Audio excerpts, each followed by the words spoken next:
Alô pessoal de Londrina, alô pessoal do Rio de Janeiro, cariocas queridos. Seguinte, gente, você que vai prestar o EL ou o ERJ, A Hora da Estrela está na lista de leituras obrigatórias e hoje a gente vai conversar bastante sobre essa obra. Então já se inscreve aqui no canal e acompanhe.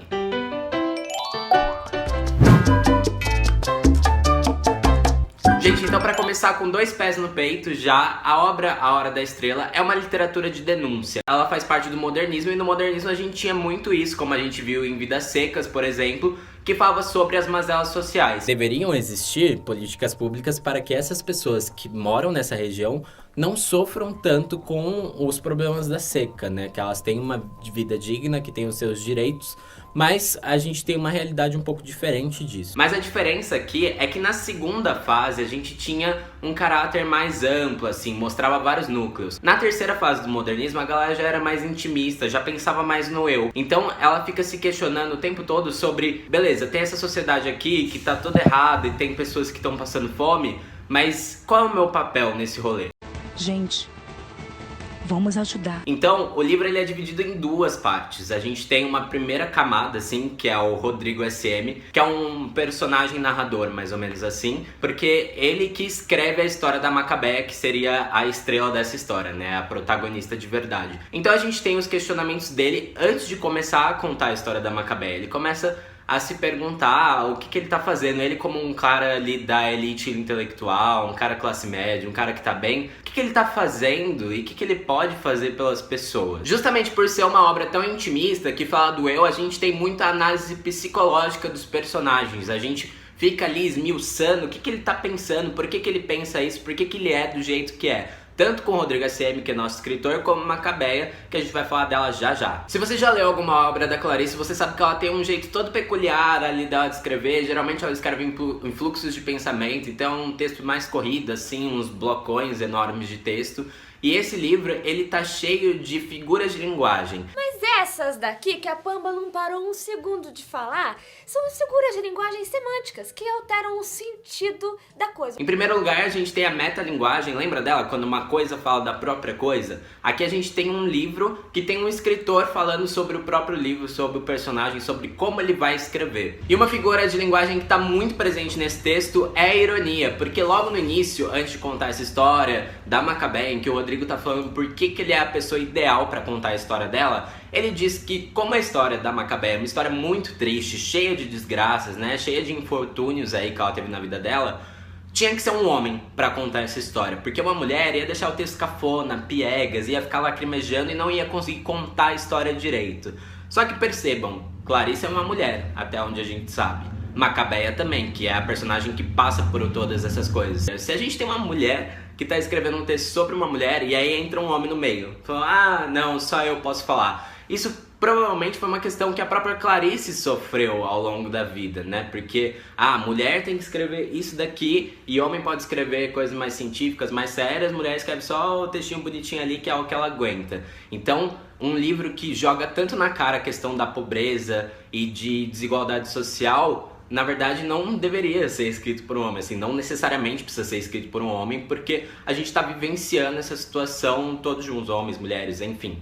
Agora eu saquei! Agora todas as peças se encaixaram! E só para reforçar essa ideia, esse não é o único texto da Clarice que fala sobre essas questões de desigualdade, que joga na cara, assim, tudo que tem de mais sujo na sociedade. O texto que eu mais gosto dela é o conto Mineirinho, em que ela conta sobre um assassino que existiu de verdade, que, enfim, matava um monte de gente lá no Rio de Janeiro.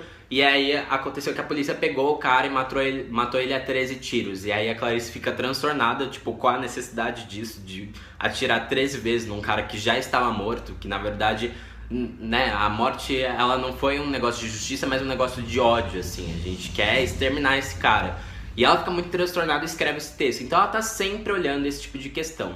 E o Rodrigo SM é um escritor que tá ali, confortável, na casa dele. E aí ele fala, não, vou contar a história dessa menina Macabeia. Macabeia é uma menina de Alagoas que vem pro Rio de Janeiro para tentar a vida, para trabalhar. Mas ela é descrita no livro como uma pessoa incapaz para a vida. Que ela é pobre, ela é feia, toda doente, ela não tem nenhuma identidade, ela não tinha nome até os 2 anos de idade, algo assim, porque os pais dela não achavam que ela ia vingar, sabe? Então ela nem ganhou um nome. Pra você ver que desde o início a história dela é muito difícil. Ela viveu com uma tia depois que ela virou órfã, que assim, em ensinou ela mais ou menos a profissão de datilografia, né, que é tipo secretária da época que a gente não tinha computador, que ficava ali redigindo os textos na máquina de escrever. Só que ela não sabia ler, assim, ela não tinha muita noção das palavras. Então, como uma pessoa que não tem noção de palavra, que não tem, né, a linguagem muito afiada, vai trabalhar como datilógrafa. E aí o livro descreve que ela ficava ali, ó, que nem galinha picotando, então ela ia ciscando tecla, ela sabia apertar os botões, era isso que ela sabia. E ela tem uma vida muito simples, assim, como a maioria dos nordestinos que fizeram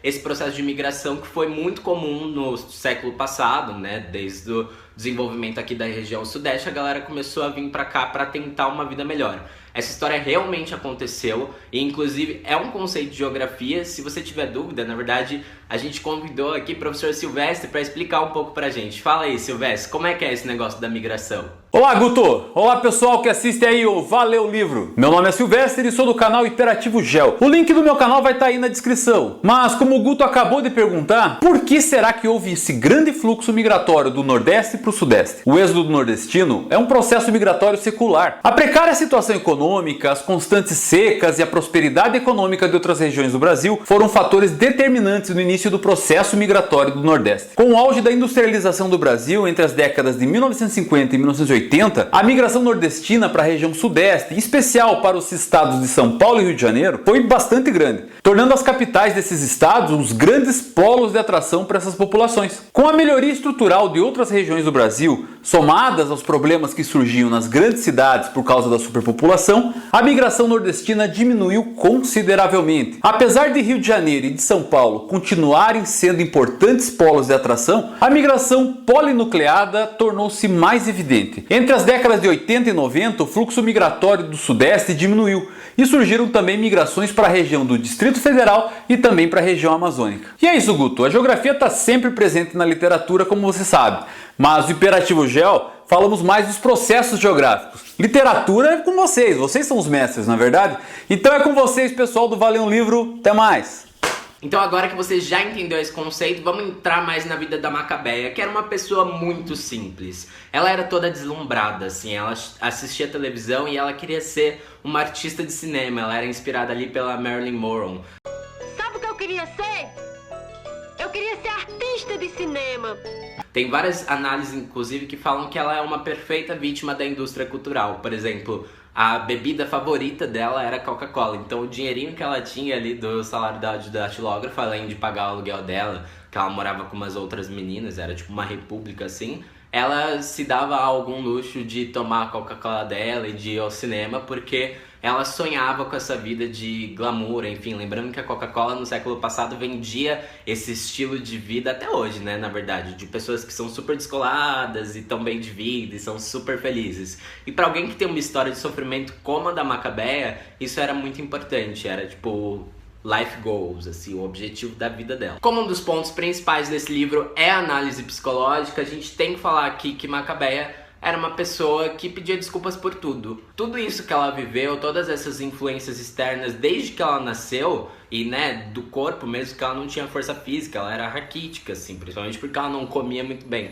Fizeram dela uma pessoa muito franzina, assim. Então ela pedia desculpa por tudo. Quando o chefe queria demitir ela, ela falava desculpa por incomodar, tá? E quando o namorado dela, ela arranjou um namorado lá, que era um cara que queria muito subir na vida também. E aí ele encontrou com ela, eles começaram a namorar, enfim. E ela pedia desculpas por tudo por esse namorado, que era um mala. Todas as perguntas que ela fazia, ela tentava conversar com o cara e ele achava um saco tudo que ela tava perguntando. Ele falava, tipo, não preciso conversar com você, cala a boca, sabe? Não desse jeito, mas enfim, era esse o conceito. E aí ela ia pedir as desculpas. Imagina nos dias de hoje isso acontecendo com você. Puta relacionamento abusivo, sabe? Mas no caso dela, era tipo, ok, eu não mereço isso. Tudo que acontece comigo, ter um namorado, ter um emprego, pode ser horrível. Mas é isso, é a vida, é o que eu tô merecendo, sabe? É uma resignação com tudo, uma aceitação sem questionamento, que muitas pessoas tiveram que passar porque elas precisavam desse tipo de oportunidade, sabe? Esse negócio da datilógrafa que a gente falou era um trabalho de base, enquanto outras pessoas estavam ocupando trabalhos mais altos e tal, como o próprio Rodrigo SM, que era da classe intelectual, que era escritor, que né, tinha aquele status na sociedade, ela estava lá fazendo o que tinha que fazer.